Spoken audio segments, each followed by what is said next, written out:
जय श्री राधे राधे। क्या आप जानते हैं कि भारत में एक ऐसी जगह भी है जहाँ सिर्फ अपने पूर्वजों का पिंडदान करने से उन्हें मोक्ष मिलने की मान्यता है। लेकिन क्या आपने कभी सोचा है कि इस स्थान का नाम गया ही क्यों पड़ा? क्या सचमुच एक ऐसा भी राक्षस था जिसके दर्शन मात्र से लोगों के सारे पाप नष्ट हो जाते थे? और क्या भगवान विष्णु ने स्वयं उसके सिर पर अपना चरण रख कर उसे धरती के नीचे दबा दिया था?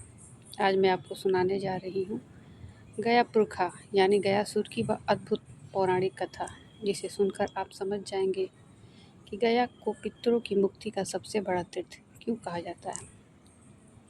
बहुत प्राचीन समय की बात है। एक असुर था जिसका नाम था गयासुर। हालांकि यह असुर कुल में जन्मा जरूर था, लेकिन उसका मन सदैव भगवान की भक्ति में लगा रहता था। गयासुर ने वर्षों तक कठोर तपस्या की। उसकी तपस्या इतनी कठिन थी कि देवता भी आश्चर्य में पड़ गए। अंततः भगवान विष्णु उसकी भक्ति से प्रसन्न होकर प्रकट हुए और बोले, वत्स, मांगो, क्या वरदान चाहते हो? गयासुर ने कहा, प्रभु, मेरा शरीर इतना पवित्र हो जाए कि जो भी मुझे देखे, स्पर्श करे या मेरा स्मरण करे, उसके सभी पाप नष्ट हो जाएं। भगवान विष्णु ने प्रसन्न होकर वरदान तो दे दिया। इसके बाद एक विचित्र घटना होने लगी।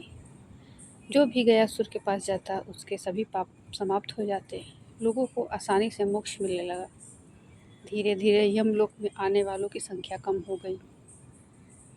यह देखकर यमराज और अन्य देवता भी चिंतित हो गए। सभी देवता भगवान विष्णु के पास पहुंचे और समाधान मांगा। तब भगवान विष्णु ने एक महान योजना बनाई। वे गयासुर के पास गए और बोले, हे गयासुर, मैं एक महान यज्ञ करना चाहता हूँ। मुझे उसके लिए सबसे पवित्र स्थान चाहिए। क्या तुम अपना शरीर यज्ञ के लिए दे सकते हो? भगवान की आज्ञा सुनकर गयासुर तुरंत तैयार हो गया। वह धरती पर लेट गया और देवताओं ने उसके शरीर पर यज्ञ आरंभ कर दिया। लेकिन यज्ञ के दौरान गयासुर का शरीर बार बार हिलने लगा। तब भगवान विष्णु ने अपना दिव्य चरण उसके सिर पर रख दिया। भगवान के चरण स्पर्श करते ही गयासुर शांत और स्थिर हो गया। कहा जाता है कि जिस स्थान पर भगवान विष्णु ने अपना चरण रखा था, वहाँ आज विष्णु पद मंदिर स्थित है। जब गयासुर अपने अंतिम समय में था, तब उसने भगवान विष्णु से एक प्रार्थना की। उसने कहा, प्रभु, मेरा शरीर जिस स्थान पर है वह सदैव पवित्र तीर्थ बने। जो भी यहाँ अपने पूर्वजों का श्राद्ध और पिंडदान करे, उसके पितरों को मोक्ष प्राप्त हो। भगवान विष्णु ने यह वरदान स्वीकार कर लिया। तभी से गया पितृ मोक्ष का सबसे महान तीर्थ माना गया। आज भी लाखों श्रद्धालु अपने पूर्वजों की शांति और मोक्ष के लिए गया पहुँचते हैं। यह केवल एक राक्षस की कथा नहीं है, यह त्याग, भक्ति और भगवान के पूर्ण समर्पण की कहानी है। गयासुर ने अपने लिए कुछ नहीं मांगा, उसने ऐसा वरदान मांगा जिससे अनगिनत लोगों और उनके पूर्वजों का कल्याण हो सके।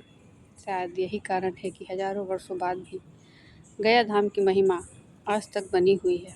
अगर आपको गयासुर की यह अद्भुत कथा पसंद आई हो, यह जानकारी अच्छी लगी हो, तो वीडियो को लाइक और चैनल को सब्सक्राइब करें और कमेंट में ज़रूर लिखें, जय श्री विष्णु, राधे राधे।